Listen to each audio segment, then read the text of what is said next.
Tower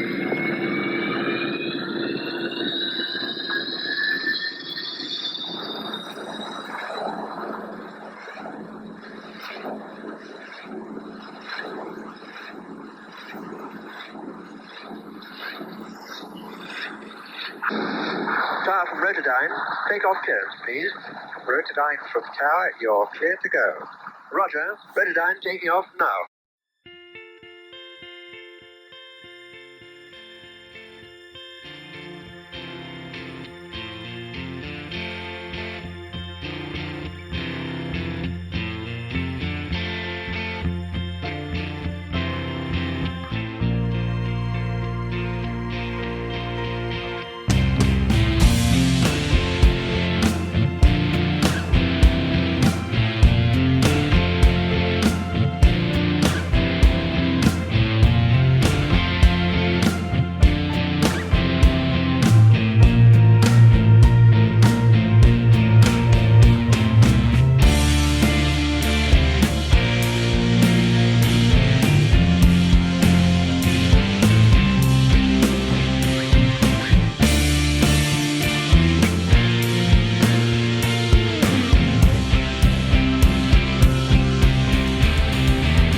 Quite a lot of sink in this, and the issue of course is what do we do about removing the sink and preserving the raised panel detail. Well, there are various techniques I suppose we could choose. They all seem to be, the sink all appears to be where you've got panel lines. So if it was in the middle of the panel lines, we could masking tape it off and fill in between, but we're not going to be able to do that. So we're just going to do what we can and see what we end up not doing or losing in the way of panel line detail.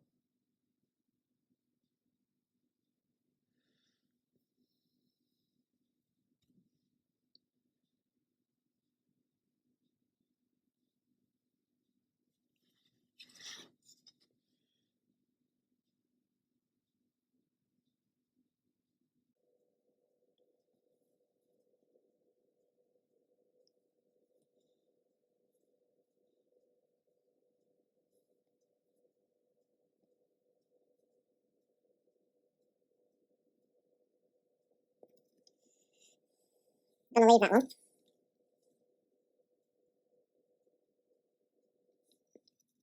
I find this stuff in the cap tends to be that little bit thicker than what's in the bottle, which is suiting me for what I'm doing.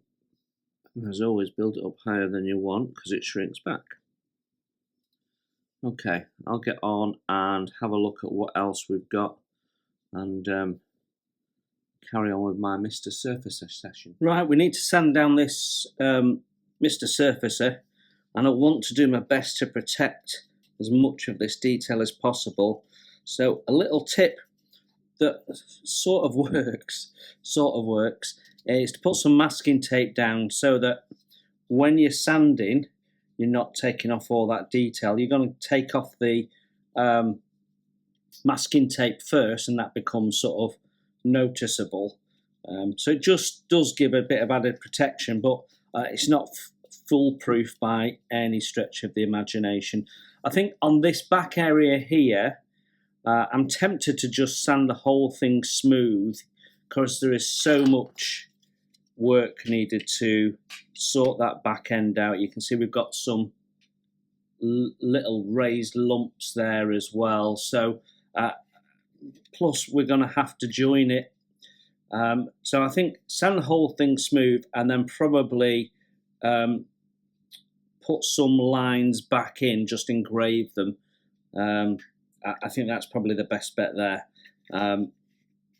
But yeah, and I don't know why I didn't do that one, but I didn't. I'll have to come back to that when I do some more, I guess. Because I did the engine bay, so I tidied them up. I mean, they clip together really nicely. The fit of this kit is absolutely amazing for its age. And for some reason, I've neglected to do the top, so I do need to do a bit more. Anyway, and just for good measure, I've done the inside ones that probably won't be seen, but just in case at the last minute we decide to have that open, which is very, very, very unlikely given what you can see when you look down there. But you never know what's going to happen, do you? So, yeah, so we've got a little bit of prep. Something I missed in step one is we need to drill a couple of holes in here for the control stick. So what I've actually done, you can see it's a very, very thick location pin, and it goes between the legs of the pilot. So what I've actually done is I've just cut the location pin off, and we'll just glue it into place, and I think that'll probably be fine. So right, yeah, so that's that.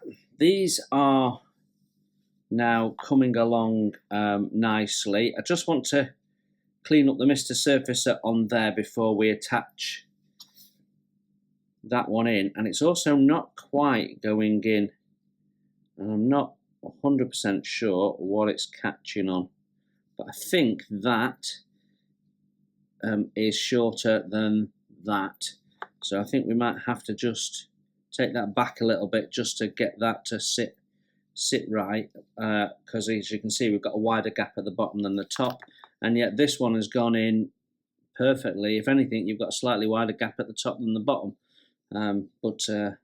Yeah, so we have a rod that goes from there into this point here. So when we attach this on, I'll show you. I think that's the right way, isn't it? Oh no, does it go on that one? Yeah, it goes on that one. There you go. So we have a little rod that braces across there.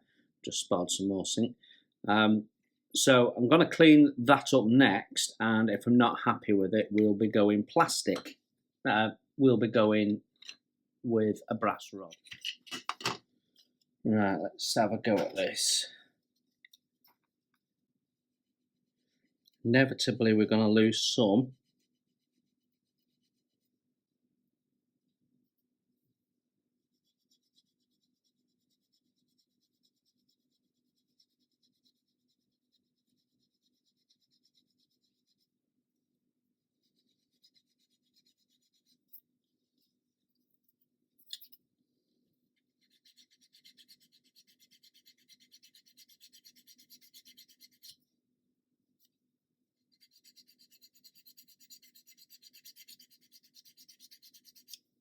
You can see how it's starting to just take that bit of paint off on the masking tape there.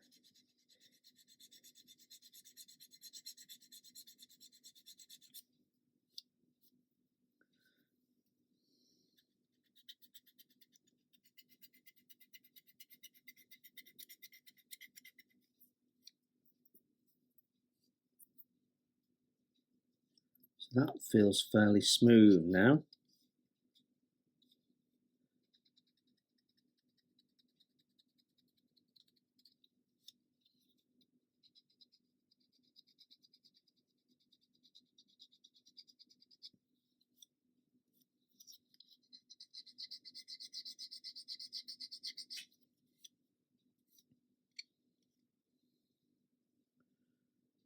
Yeah, that doesn't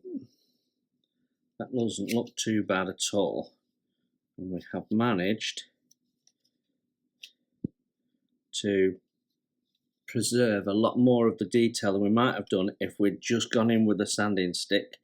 We certainly would have lost something off there, I'm sure of it, and probably ended up going wider. So it's a little helpful trick. And obviously we can reuse our tape. We might have to adjust the size to allow for where the rivets are. This one goes right up to the rivets on the edge there, so get that one as close as I can. There we go.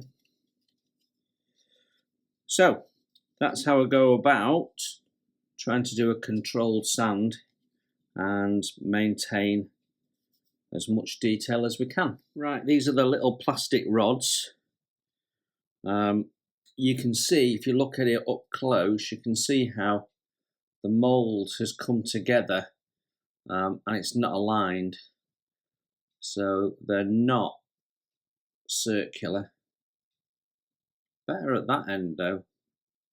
Gonna have a go, see if we can sort it out. If we can't, we'll go to a bit of brass rod.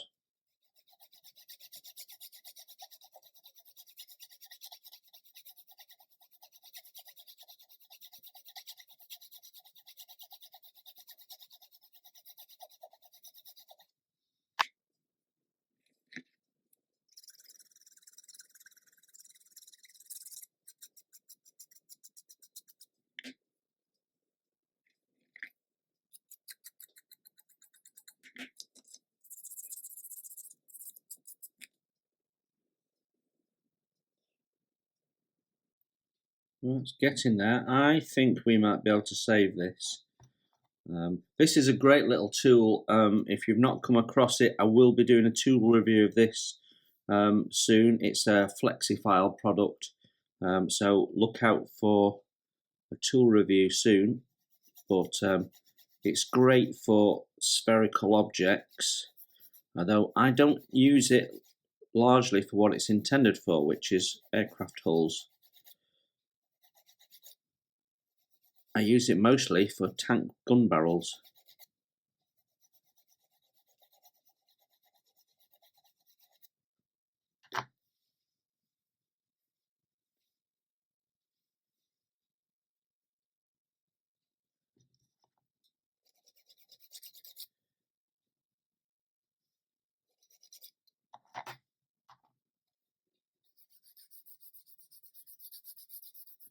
I'm just dropping down the grit, smooth it down a little bit.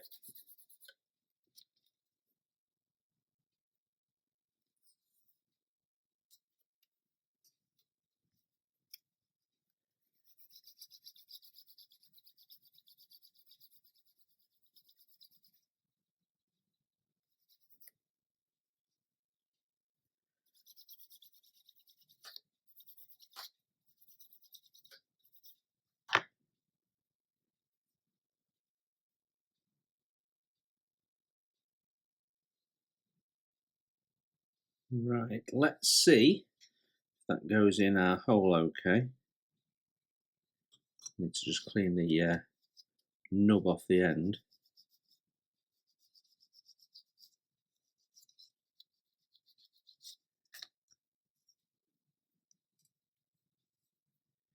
Yeah, that seems to. I'd rather use the plastic if I can, because that's authentic to straight out of the box build that we're sort of doing. I think we will be able to use those. Okay, engine nacelles are steps 12 and 13. I've got the parts here for step 12. And the fit of the engine nacelle is actually really quite good. It's not bad at all. Then we've got the front piece to go on. We mount the propeller into that. That goes all the way into the propeller, into the spinner. It goes flush with the spinner. If you're not careful, you won't get it out. I nearly lost it. And it's very tight in here, and I struggle to get it back out again. You can see it's been a bit stressed. But all the other parts seem to fit fairly nicely. What we've not got is a paint instruction for the inside of the engine nacelle, because this, the landing gear, sits in the nacelle like so. But it didn't fit then.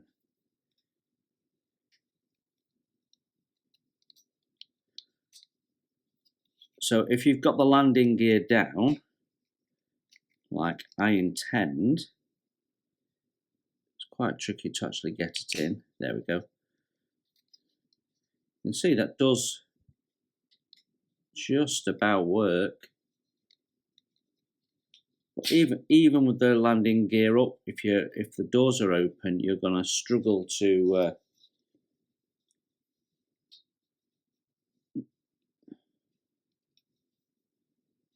So with the landing gear down, we can see into that bay, which means we can see that location pin point there. So we've got some little doors there, and when it's face down, you know, you're not going to really see into it. So I think my gut feeling is to do the inside of that black, just to make it a blacker hole than it already is. Obviously, we've got light shining directly down into it at the minute, but if we turn that black, it'll contrast nicely against the aluminium of the landing gear, which has got these big old wheels on.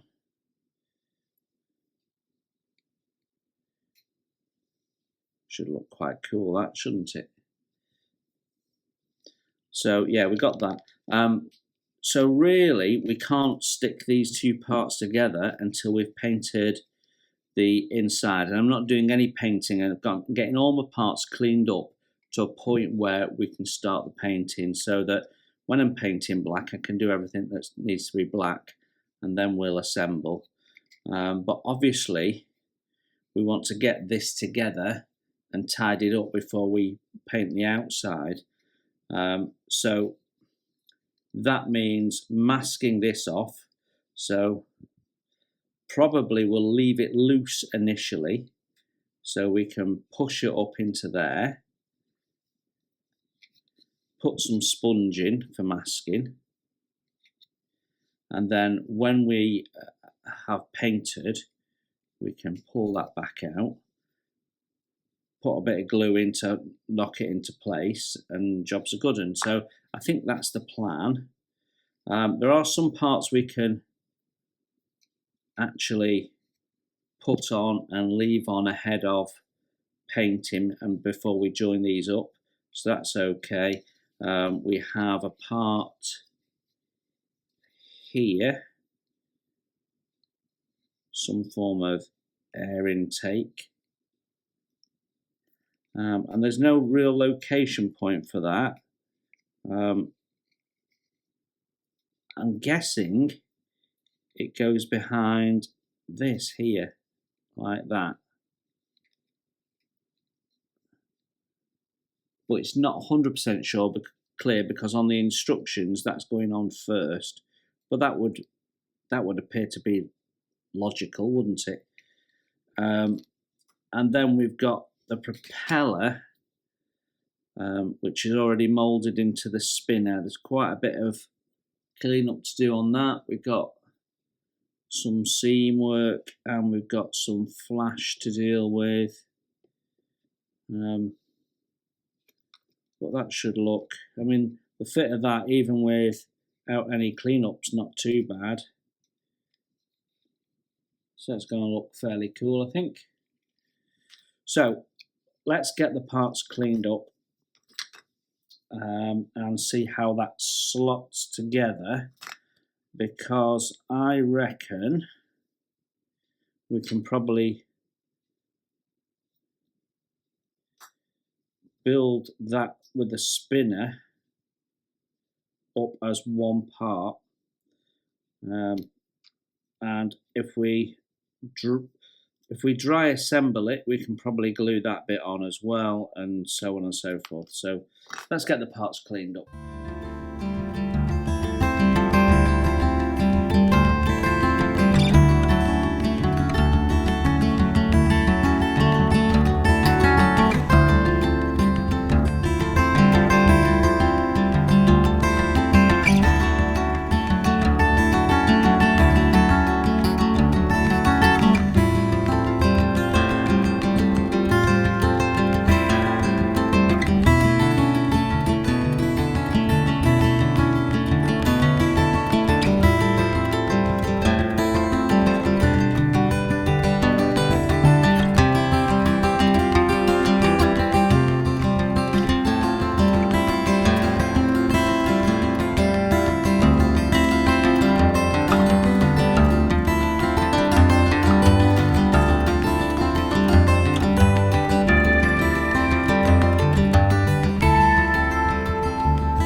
Okay, I'm just cleaning up the remainder of the parts for the Rotodyne. Got to the propellers, and there's little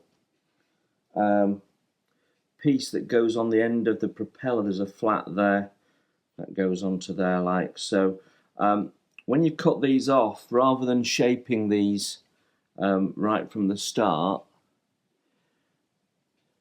it's best, I think, to just glue them on like that, and then you can just round and shape the whole thing all in one. Get rid of the flash and the seam all at the same time. And these are all of the parts are cleaning up really, really well, and look really quite good. I mean, that's all held together. These two halves are held together by themselves. There's no glue involved, so the fit is really good. I'm quite impressed considering its age. So I'm just going to test fit this one now, actually. Thought you'd be interested. Yeah, there we go. So that's going to look fairly good. There's quite a bit of cleanup, as you'd expect, a lot of heavy seam and what have you, just to make these parts go in and work, but it's got quite a decent sized rotor on it.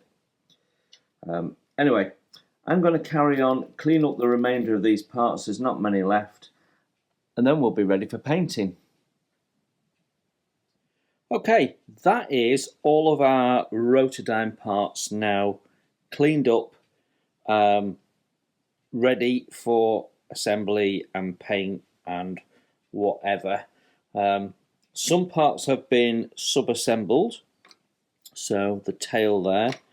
I have glued some parts onto this. I've not done the other one yet, and we've painted inside, so that is sort of ready to go.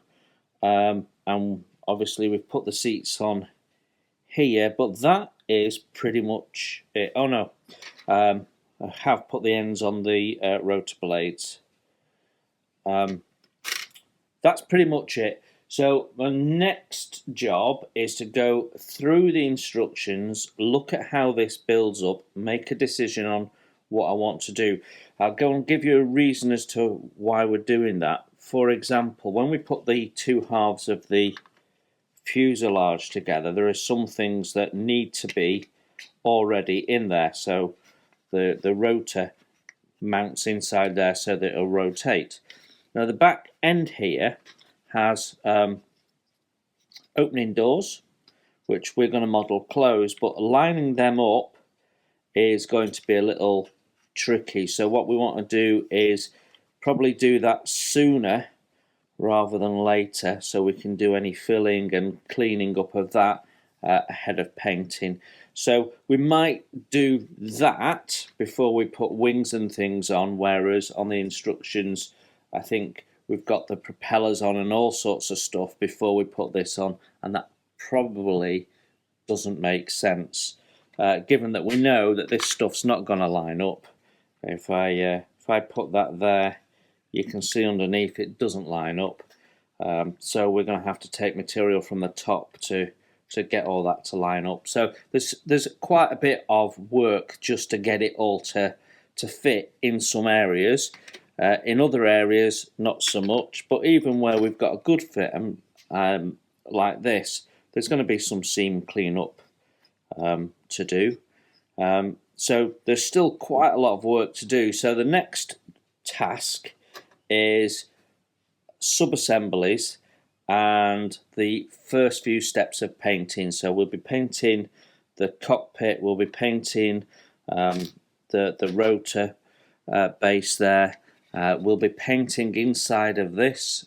I'm not going to use the kit supplied glazing, so actually the build-up of the cockpit will be one of the last things we do rather than one of the first things we do as per the instructions before we put undercarriage on. So we've got to have the wing sections and things like that on. To save time in the build, there's a number of colours that are used throughout the whole build. So silvers, aluminiums, blacks and so on, that we're going to use throughout the build. So as I'm painting something that needs to be aluminium, like that for example, we might as well paint the landing gear and so on. So we'll do quite a bit of painting first, and then we'll do some sub-assemblies, and then we'll do the big assembly, is sort of how I imagine this coming together. Yeah, okay, let's crack on. Right then, starting to put these parts together as fully as possible before we paint. Now, the kit has a set of ladders that you can put on the outside and have this door open. Well, firstly, there's nothing inside to see, and it would mean quite a bit of cleanup of what is visible. Secondly, the ladders were shockingly bad, just a massive lump. So I really want this closed. Now, when we put the two parts in that make the entrance, you can see there's quite a sizable gap there. So I'm going to attempt to find some plastic card and shim it. I think is going to be my solution, just to close that up a little bit. So let's get it glued in initially, and then we can shim it thereafter, I would think. Now, if you are going to have this open, I would recommend you take these and cut them down. They don't add anything to it, and it's really just there to hold the parts. But there's no instruction to actually do that in the kit.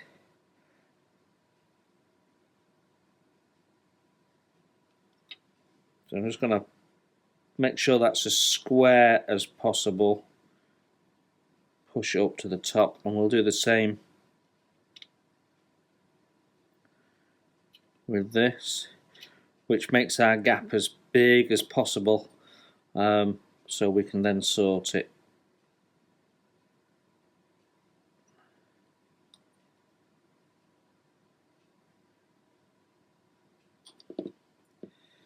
Okay. So, I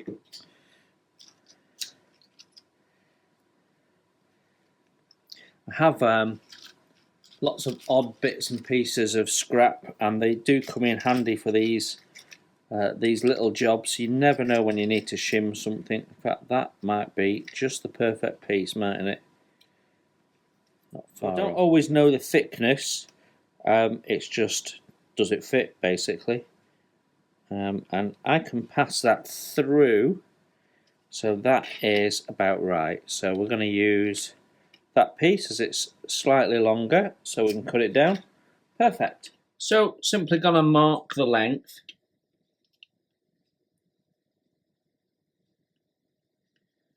Like so, and we can trim that down with my sprue nippers. We won't throw that away, we'll put that back in the box. That then gives me a piece of plastic card that I can put right through that gap. To close that gap up, we can see it's gone all the way through the back there. And actually we'll glue it in from the back.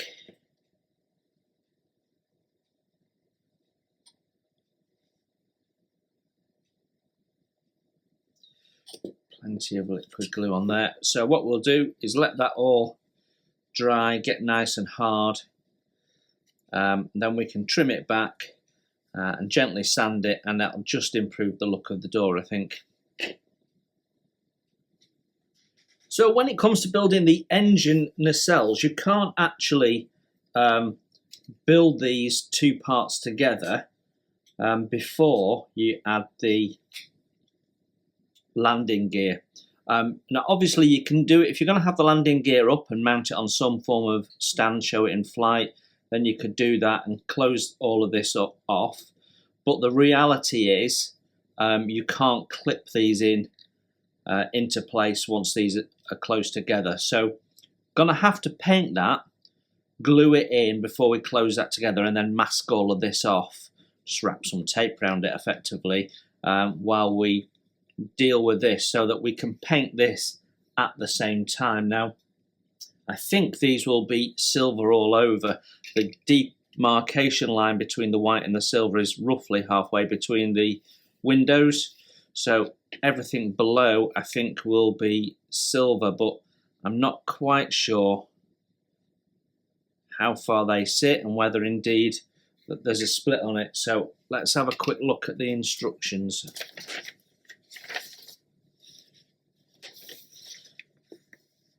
Yeah, they're shown as being completely silver. So yeah, we can, that the whole wing assembly appears to be silver. So then we have the decal to go along there, and then silver underneath, white above. So easy to clean, to paint these actually in situ, I think, which is,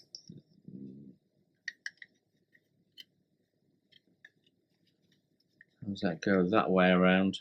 I think that's the wrong engine. Let's have a look at this one. Yeah, there you go. Look how tight the fit is on that. It does impress me, this kit, I've got to be honest, for its age. So all of that is silver, and then as it's a biscuit fit into the side there, and we've got no gap, I think we can probably get away with painting those separately. It's a tiny gap, might get away with that, but it's white on top, so I think maybe that is the line where the white and the silver meet.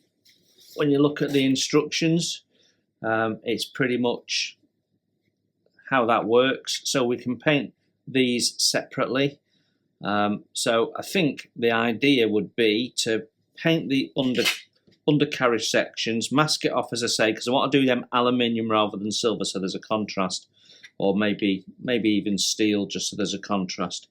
And then we can build all of this up, have it in place, ready to go, and it'll look quite cool.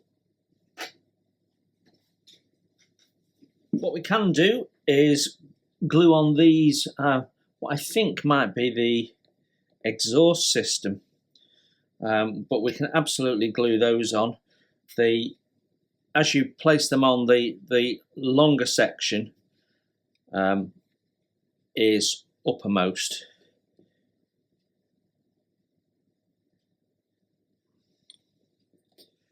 So we can put them on.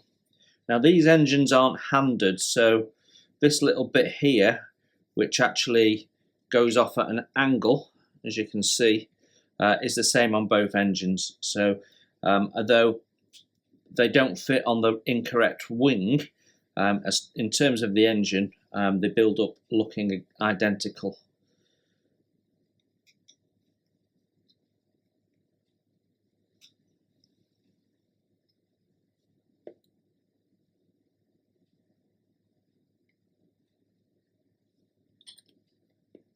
Okay. So that is that on. That looks quite good. And then if we fit this, yeah,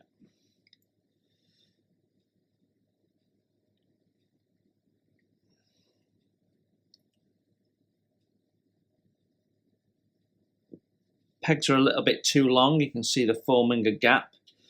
So what I'm going to do is just trim the length of them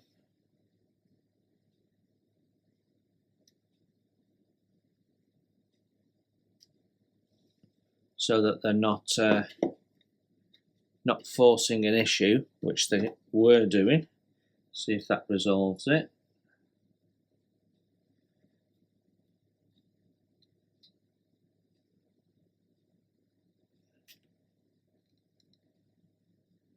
Nearly, but not quite. Possibly they're a little bit too wide. So what we can do, pins are often a pain, but these ones are important because they're giving you the correct orientation of the of this front face, and subsequently the little bulge that goes underneath comes off that. So I don't want to remove the pins. I'd be tempted to if it didn't matter. If that was just circular, if that makes sense.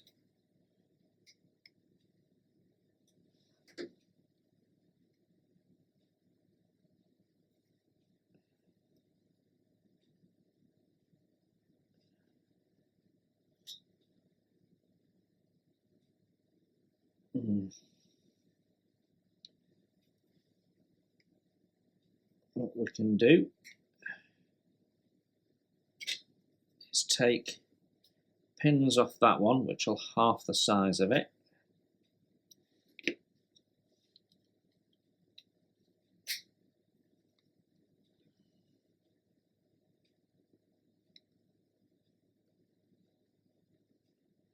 It's okay on the bottom, it's not happy on the top.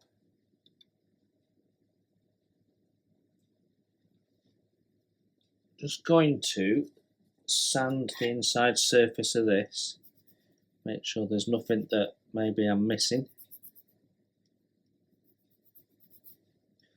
Now the lump there we need for aligning this part that we're trying to fit right now.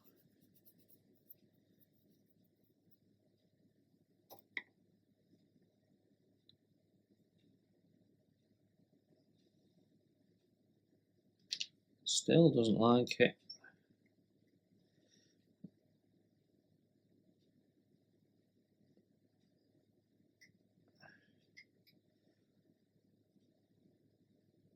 So we've halved the thickness of the pin. I'm now removing some from the top and the bottom so that it's narrower in that direction as well.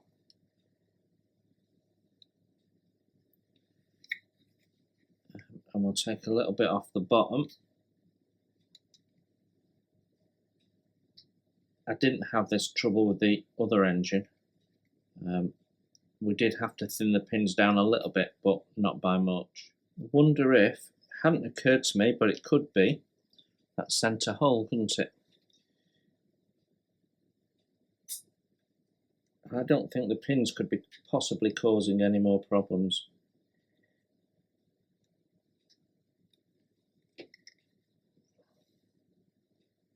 There you go, should have thought of that before.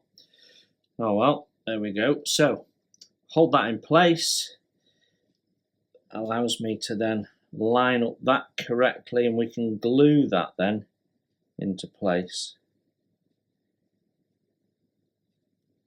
There we go, like so. And I know that I'm going to have a good fit when I come to it.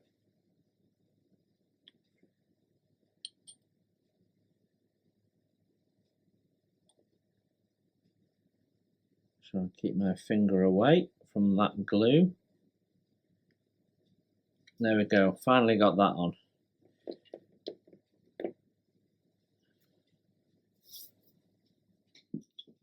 Okay, let's talk about the back end of the Rotodyne then.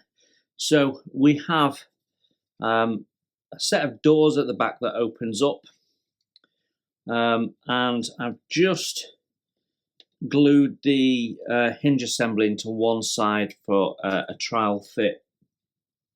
So the hinge goes together, made out of two parts. They fit really snugly, so snugly in fact that actually you can see they actually stress the plastic a little bit, but that's fine. We're not going to have this as a working hinge. I reckon they would eventually snap. You can see how that's getting stressed there. So they go in like that. One side glues in to that end like that, and then the other side glues into the fuselage there. And actually there is a little retaining clip that glues into place, and then this ends up being something that slides, allowing you to open it and what have you. I won't have mine closed, so that's what we're going to do. And what I've found is that when you put this together, the fit is not 100% great. It's not too bad, but it's a little bit off. But also, the hinge is undersized to the opening. So what we want to do is get this to fit a little bit better. And then probably we're going to have to shim the hinge to get that to fit a bit better, so we've not got massive gaps. So as you look at that, you can see we've got a gap at this end here. That's with pushing the hinge snugly up to the other side. So we need to take a little bit off this surface here to reduce that down so that our hinge fits the hole snugly. And we need to take a little bit off the top here so that when this sits there, we've not got that sticking out at the bottom. So there's a little bit of correction to do on there, but it's minor. So knowing that, my solution is not to put the hinge in first, but to actually get this to fit and then reduce the size down so that your hinge is tight in the hole, basically. So let's have a play with this one. So if we line that up with the hole, yeah, sticks out at the bottom. So we need to take a little bit off here.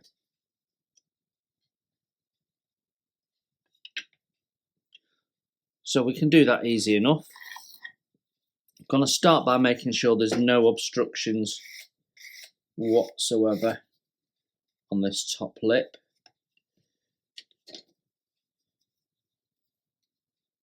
And the same here. And then we're just going to take a small amount off there, and it is just a small amount, till we're happy that it fits tightly. So as I hold that into the aircraft there, that bottom is level. So I'm happy that we've already achieved that. So the next thing is to get the distance right so that we've got a nice tight fitting hinge. So I'm just holding it in place, putting our door around. We've got to take about 1 millimetre off. Now if we do that, if we take 1 millimetre off this edge here, then what does that do to the top edge? Well, we've got a bit of play in the top edge. You can see it's sticking out a little bit, but not a lot. So I think it's important that we get the outer surfaces correct, and then we can do something with the hinge, because we can pack the hinge and what have you as required.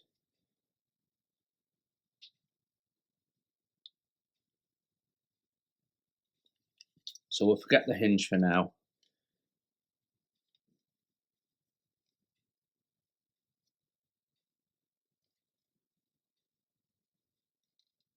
Right, let's glue that in place and see how we get on.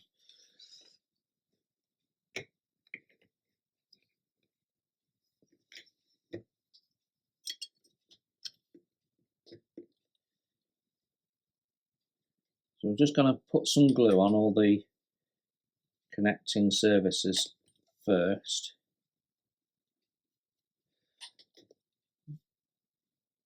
The first coat will start melting in. Second coat will sort of sit on top of the first coat of the glue, and the result of that is it makes it sticky. So I've got a little bit of time for positioning.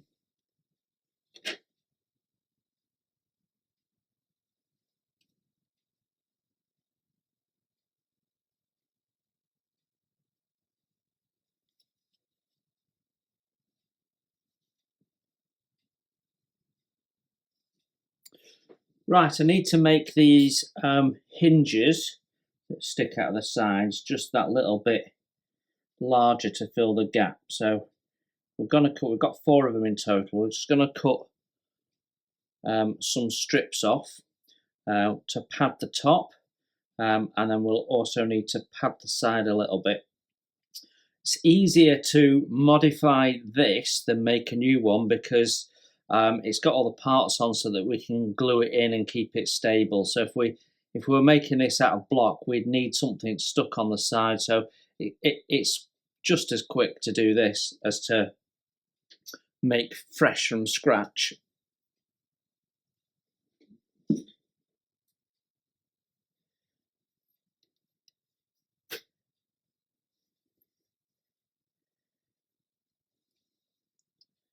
So this doesn't need to be exact, but that gives us the width that we need. So we can use that to make the other 3.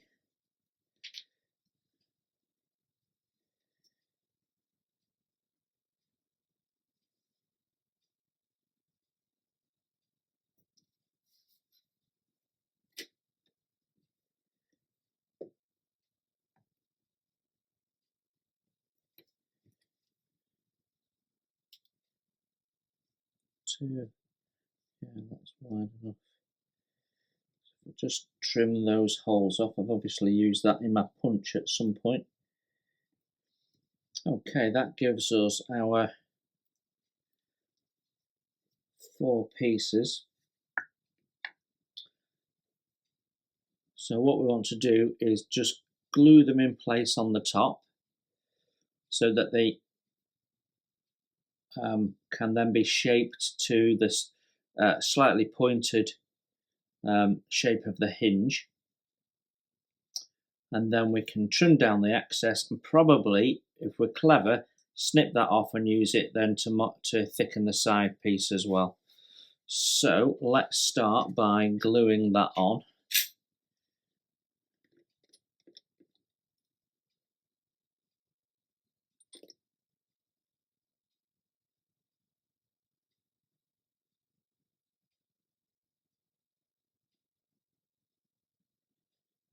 There we go.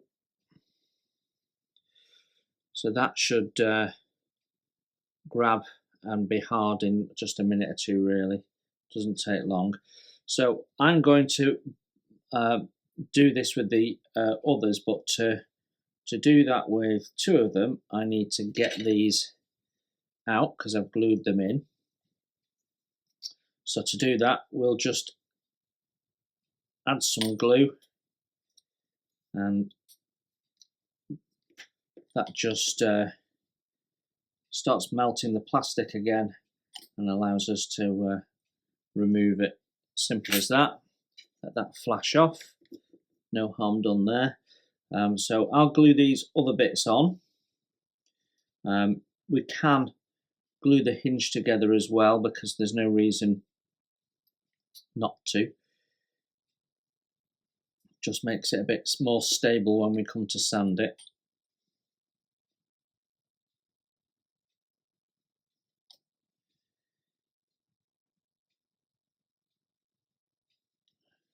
I don't think we glued those 2 together, did we?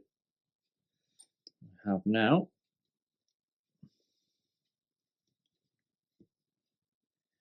Massively too big, so just trim that down.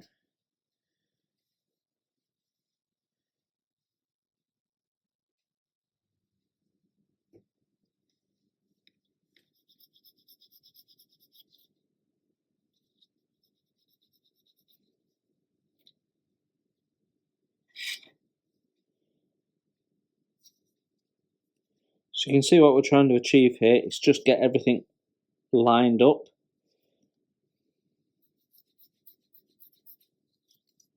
Then we can check the depth and make sure that we've got a nice good fit.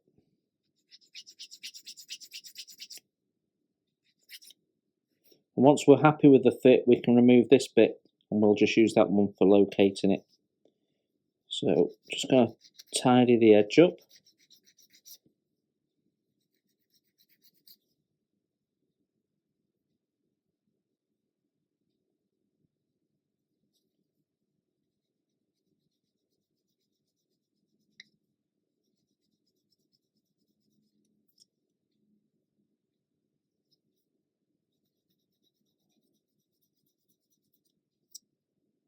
Okay, we know that's not going to be wide enough, but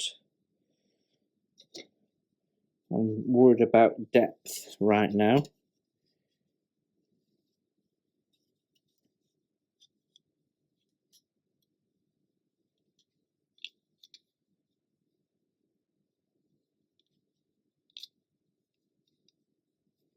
There we go. I think we're going to end up being slightly bespoke on every hinge. So that is roughly there. Actually, it'd be helpful if the hole was even, wouldn't it? So let's do that.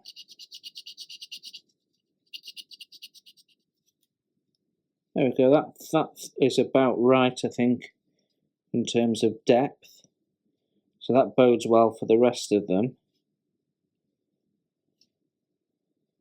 We might get away with that as it is.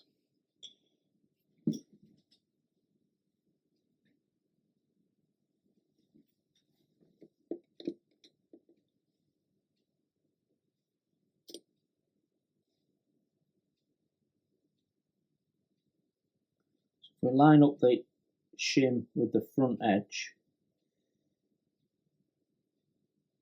then we don't have to do much in the way of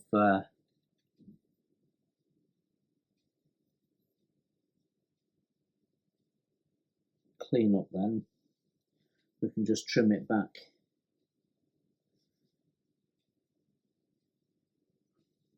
Making sure we've gone full height, which we have. So we'll let that dry, trim it back with some sprue cutters and then final gentle sand, and that should do the job. So I'm going to do that on all the others and we'll come back to you when we're ready to fit. Okay, while my hinges are drying, I'm looking at the fit of the two fuselage halves with the back doors in place, and it's dreadful. Yeah, I think there is no way you can possibly rectify that and it work on all faces. If we take off material from this edge here to bring that in, then that will be underneath there. So the whole thing's not going to work. So I think my solution is to actually have the doors slightly open, and then that will get rid of all our alignment issues.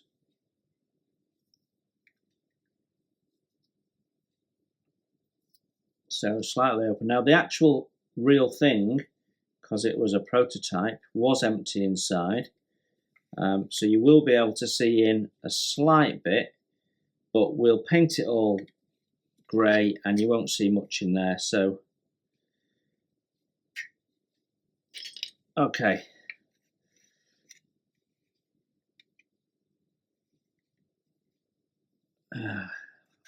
yeah, okay, that's a little bit of a challenge, but we'll find a solution and we will work around it. So let's trim this door back while we've got our fuselage halves in our hand.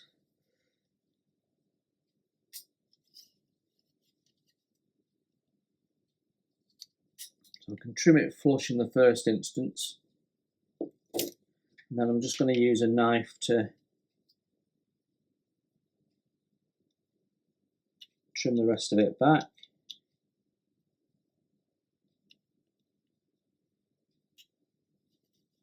Okay, there we go. And then it is a gentle sand.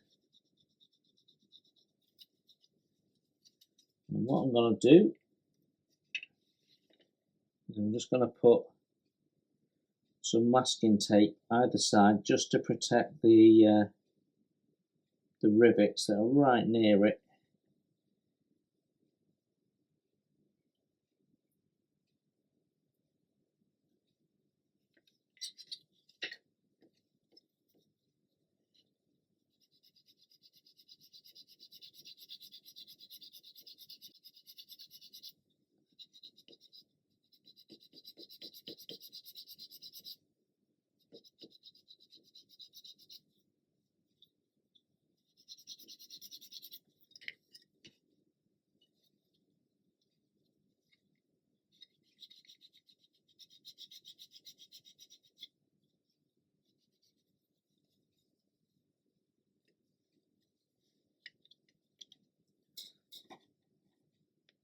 I'll use the smooth side now.